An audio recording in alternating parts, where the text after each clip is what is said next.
इंसान मेघों जी से बोलने लगता है कि जाओ अपने आप को इम्प्रूव करो, बाकी सब कुछ मैं हैंडल कर लूँगा। तुम्हें इतना टेंशन लेने की ज़रूरत नहीं है। मेरे पास एक प्लान है और जैसा मैंने सोचा था एग्जैक्टली वैसा ही हो रहा है, इसीलिए तुम्हें टेंशन लेने की कोई भी ज़रूरत नहीं है। मेघों जी बोलने लगती है कि तुमसे सारी बातें सुन के मेरा दिल हल्का हो गया। तो क्या सोचते हो, केरी सिटी हम चले जाएं अभी? तामसन बोलने लगता है कि हम यहाँ पे आ चुके हैं, वो इतनी जल्दबाजी करने की ज़रूरत नहीं है। अभी जाओ, तुम्हारे ग्रैंडफादर ने जो प्लेस दिया है तुम्हें कल्टीवेशन के लिए, वहाँ पे कल्टीवेशन करो। और जब तक तुम ग्रेट डेवन एम्पर लेवल के आसपास पहुँच जाते हो, कोई एम्पर लेवल का बंदा भी हो वो तुम्हें टच करने की कोशिश नहीं करेगा। इसलिए तुम्हें जितनी जल्दी हो सके कल्टीवेशन करके वहाँ तक पहुँचना होगा। और बोलने लगता है कि और हम लोग अभी व्हाइट टाइगर ग्रेट डेमन पर से मिले थे और शोर साइंट से भी मिले थे। और ग्रेट डेमन एम्परर शोर साइंट ने हमें बताया इतना सफिशिएंट नहीं है, इसलिए हमें बहुत सारी चीज़ें हैंडल करनी पड़ेगी। इसके बाद तांगसन होली स्पिरिट माउंटेन पे जाता है जहाँ पे स्पिरिट रहते हैं और उनके इन और यांग ब्लड को ऑब्जर्व करना चाहता है। और बोलने लगता है कि एंसेस्ट्रल कोड आने का काम था यहाँ पे रेस्पेक्ट देना, मीगोन जी जो करने वाली थी।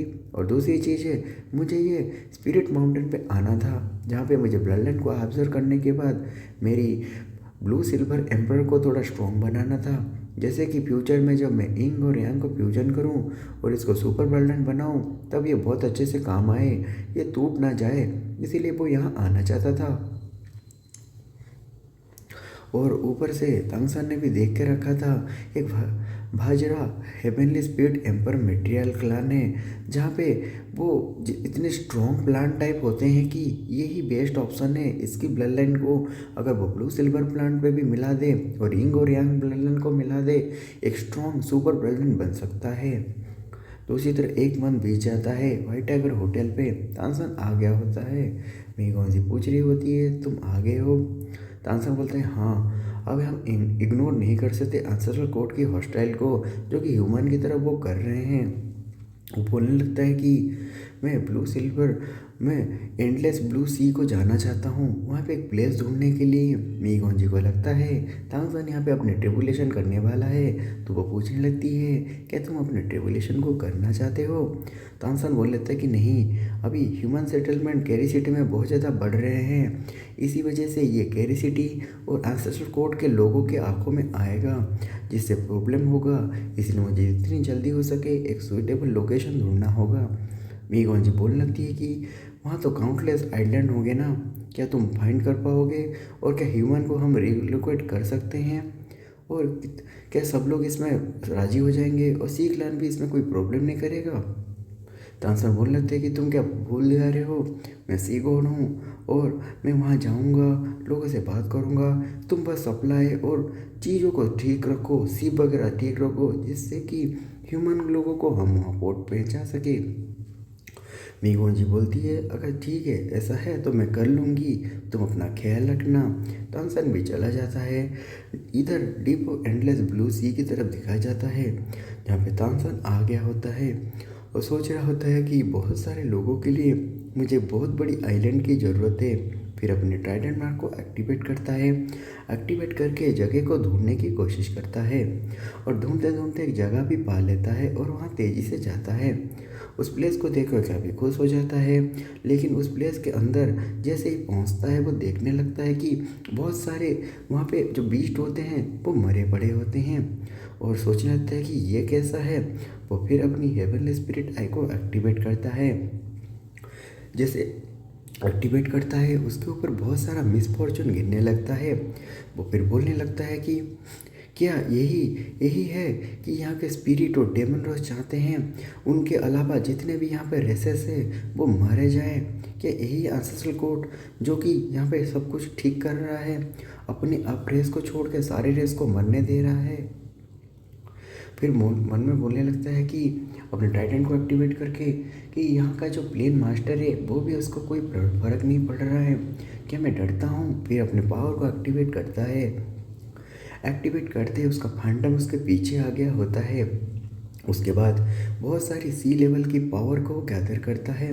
इस वजह से वो जो प्लॉग्यू था, मतलब वहाँ पे जो मिसफॉर्चून था, उसे गायब कर देता है।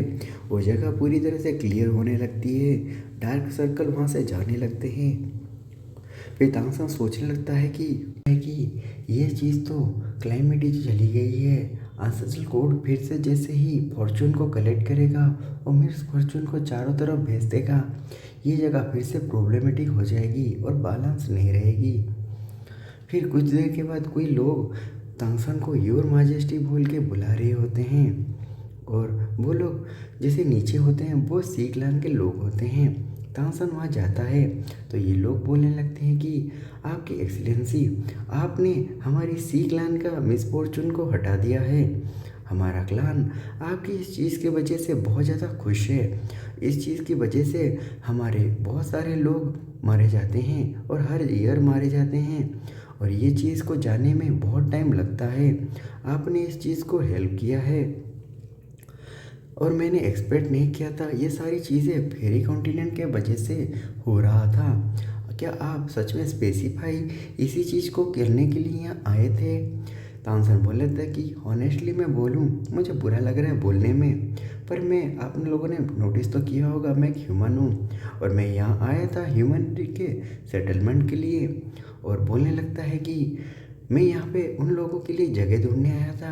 अगर आप सिचुएशन अच्छा रहा, सी क्लैन और हमारे बीच में ट्रेडिंग भी होगा। तो ये बंदा बोलने लगता है, अगर ह्यूमन यहाँ पे माइग्रेट करते हैं फ्यूचर में, क्या आप उनके साथ आओगे? तानसर बोलता है हाँ हाँ बिल्कुल। तो ये लोग बोलने लगते हैं कि आप जितने तक हमें प्रॉमिस करते हैं, आप हमारे सी क्लान के मिसफॉर्चून को हटा देंगे और ये हम लोग आपके सेटलमेंट के लिए भी राजी हैं, और फ्यूचर में हम दूसरे आइलैंड भी आपके ह्यूमन लोगों के लिए भी ढूंढेंगे। और इस चीज़ के लिए हम आपको शुक्रिया अदा करते हैं कि हमन आपने हमारी मिसफॉर्चून को हटा दिया। और तानसेन बोलने लगता है कि मैं अप्रिशिएट करता हूँ, पर ये जो सी में फॉर्चून था, इसको हटाने के लिए मैं अकेला काफ़ी नहीं था, इसीलिए मैंने सी के भी पावर को यूज किया। और बोलने लगता है कि कुछ देर के बाद मैं काफ़ी सारे फॉर्मेशन बना दूंगा, जिससे कि मेरे डिवाइन कॉन्शियसनेस को यहाँ पे रखूँगा, और कोई भी गॉड लेवल का बीच या कोई भी बंदा हो, इसको एक्टिवेट करते ही ये सी का मिसफॉर्चून पूरी तरह से चला जाएगा। ये बंदा बोलने था कि क्या आपके सी के पावर को भी आप गाइड कर सकते हैं? आप एक्चुअली है कौन? तानसेन बोल लेता है कि मैंने अपने आप को इंट्रोड्यूस नहीं किया, मैं सी गॉड तानसेन हूँ। और ये बंदा बोल लेता है कि सी गॉड तानसेन, मैंने तो सी गॉड के बारे में कभी सुना नहीं है। तानसेन बोल लेता है कि हाँ, पहले कोई नहीं था, अब है। कुछ दिनों के बाद मीगोंजी के पास तानसेन आ गया होता है। मीगोंजी पूछ रही होती, तुम आ गए हो? यहाँ पे दोनों मिलते हैं, कुछ हुआ है? तो मीगोंजी पूछने लगती है कि कुछ हुआ है क्या? तानसेन भी पूछते हैं कुछ हुआ है क्या? मीगोंजी बोलने लगती है कि एंसेस्ट्रल कोर्ट से एक लेटर आया था और मुझे ऑर्डर दिया गया है जल्दी जाके मैं रिपोर्ट करूं। तो तानसेन पूछने लगते हैं कि कितनी जल्दी? तो मीगोंजी बोलने लगती है कि 3 मंथ के अंदर मुझे जाके रिपोर्ट करना होगा, नहीं तो मेरी जो सिटी लॉर्ड की पोजीशन है वो निकाल दिया जाएगा। तानसेन बोल लेता है कि 3 मंथ तुम अपने कल्टीवेशन पे फोकस करो, माइग्रेशन का काम मेरे ऊपर छोड़ दो। मीगोंजी पूछने लगती है क्या कोई तुम्हें जगह मिली है?